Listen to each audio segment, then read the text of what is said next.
Hey, welcome back to Enchantment's Kitchen. Today we're making a classic dish, Char Siu, or Chinese barbecue pork. Now, if you've ever been to Chinatown before, or maybe you walk past a Chinese restaurant with that window of hanging meats behind it, you've definitely seen Char Siu before, just because it's one of the more popular Chinese barbecue meats, and for good reason. It's so juicy and succulent, it's sweet and yet savory. There's so many different ways to use Char Siu, which, by the way, I do have a recipe for a baked Char Siu bao, linked down below. But, if you can't find it for whatever reason, now you can make it at home, and you might be surprised how easy it actually is. So first thing you want to do is just, make your marinade. So gather all your ingredients. I'll warn you now, there's quite a number of ingredients, I guess. So the first thing is just taking some fresh garlic. So I'm using a total of 3 cloves, and for whatever reason, my garlic was particularly strong this time around. So even with the 3 cloves, it was quite garlicky. So if you prefer a less pronounced garlic flavor to your Char Siu, just add less, or heck, you can add more. It's up to you. So in terms of specialty ingredients, I try to avoid too many of those on my channel, but this one I think is definitely necessary in this case, and this is basically fermented red bean curd. And what is that, you might ask? It's basically pieces of tofu that's been fermented or brined in a combination of rice wine, sugar, salt, and some sesame oil, along with other miscellaneous spices. So you can see here it has a very deep red color, and that's going to help color our pork. So that just adds that signature red color to your Char Siu, which usually it's pretty red in color, and they probably add some food coloring, which honestly I did add a little bit of red food coloring later on. But the fermented bean curd has a very briny and just salty, pungent flavor. So definitely add that if you can find it. You can also find it online as well. And in terms of other quote-unquote specialty ingredients, I don't think this is truly that specialty anymore, because I think you could find it at most places, and definitely online. But Hoisin sauce. So I use a total of about 2 heaping tablespoons, which honestly was too generous. I would definitely cut back next time around. But Hoisin is strong, it's sweet and yet savory. So I would cut back a little bit, maybe a little bit less than 2 tablespoons. And I just added some soy sauce, again for more salty flavor.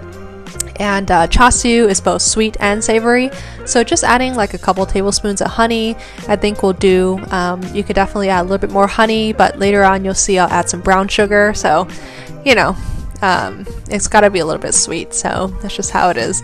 And to be honest with you, I added just about a tablespoon or so of light brown sugar, which you can definitely add more for a more traditional sweet tasting Char Siu, but I was pretty conservative here. So after the brown sugar, I added a little bit of red food coloring like I mentioned before.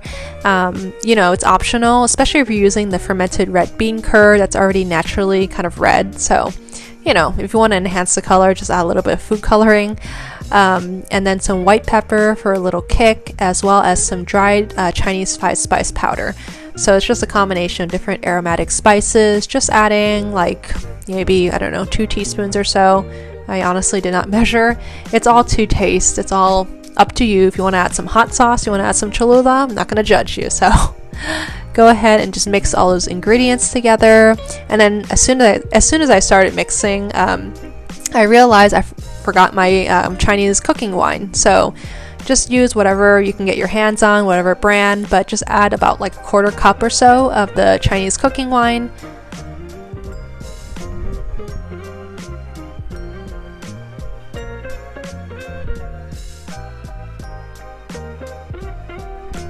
And then just go ahead and stir it around, just trying your best to break up some of those pieces of tofu from the fermented red bean curd so it's as smooth as you can get it.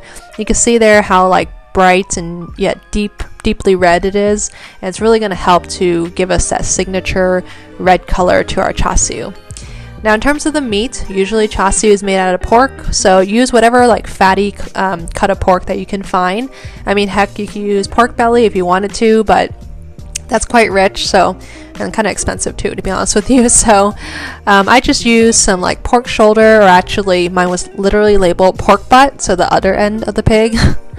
But as long as it's kind of fatty, but if you wanted to, you could in theory use a tenderloin too for a very, very lean Char Siu, but that's definitely not traditional. So, and of course the fat adds a little bit of flavor as well as juicy tenderness. So The most important thing is that you submerge your meat completely. I'm just using a Ziploc bag and making sure that there's absolutely no air pockets, or at least the best that I can get it.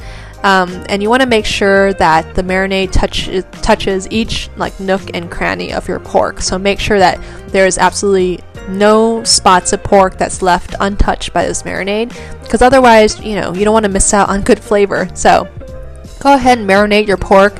I recommend at least 24 hours. If you have a little bit longer, if you're trying to prepare this for a party or something, you can certainly like make this even, I would say, like 2 to 3 days in advance. And then after at least 24 hours later, this is actually next evening, hence the really poor lighting, so I apologize for that. But I just took my pork out of the bag, just drain off any excess marinade, but definitely do not throw that marinade away. That's kind of critical to our recipe later. You don't have to cook it or anything, just go ahead and throw that remaining marinade into a bowl, and we'll use that later to brush onto our meat as it's baking.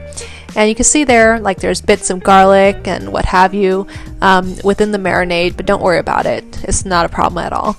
Okay, in terms of the pork, you definitely want to pat it dry. Like I said, try to drain off as much like excess marinade as you can when you're pulling it out of the marinade, but also make sure to take a paper towel and just pat it dry very thoroughly. You want to make sure you remove any excess moisture so that way your meat doesn't end up steaming in the oven.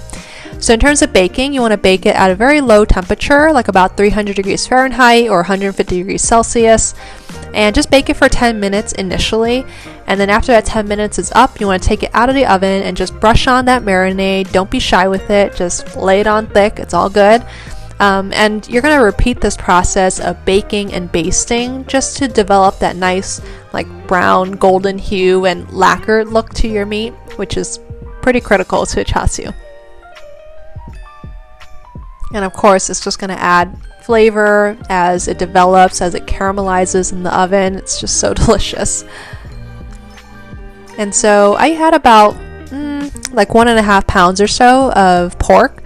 And that little piece there, like it just fell off the larger piece of pork. So that one definitely didn't take as long in terms of cooking.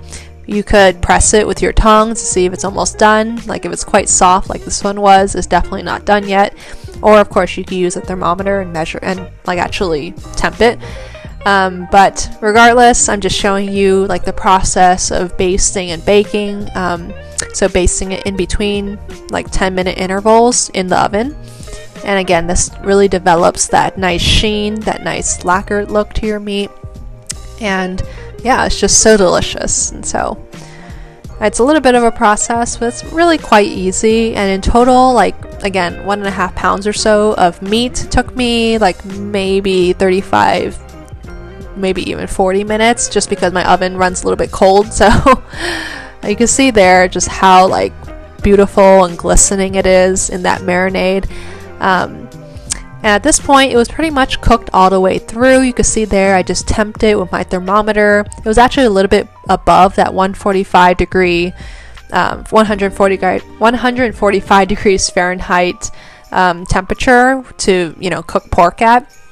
But it was still nice and juicy and moist. And, after I removed it from the oven, I was pretty happy with it. But honestly, I think it needed a little bit more browning. So I actually just broiled it. You can see there that it's still kind of sizzling or, bubbling there on the surface.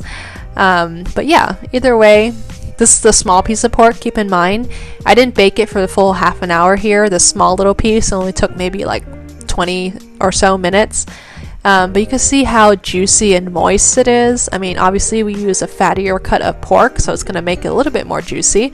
But also the marinade. The pork sitting in that marinade for 24 hours or more really helps to just like penetrate the meat all the way through. And it's almost like brining the meat. And if you ever brined any sort of meat, you know how like juicy and tender it is after it's done cooking. And it was just so delicious. Oh my goodness. And honestly, like the restaurants, if you didn't know this, they actually make a simple syrup, which is a combination of sugar and water. And after your char siu is done baking, they actually brush on like a sugar syrup on top of the meat, again, to really amplify that sweet flavor, which I just don't want to do that. But, if you want to go through the effort, if you want to make a very authentic tasting Char Siu, and definitely brush on that sugar syrup. But that's okay. I'll pass on the extra sugar this time around. So you can see there, again, this is just so incredibly juicy. Like, my mouth is watering watching this in playback. So yeah, it was just so succulent and so moist. It makes great Char Siu bao, which I think my next recipe is going to be a steamed Char Siu bao. I already have a baked one here on the channel, so definitely I'll link it down below. Check it out.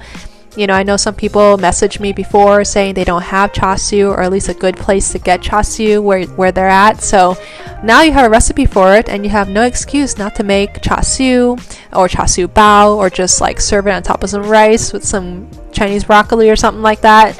It's all good. So definitely give it a try. Let me know what you think down below in the comment section.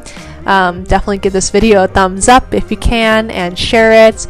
Hit the notification bell. Subscribe. I'm not really sure what else there is to do nowadays, but yeah, until next time, I'll see you back here. Bye.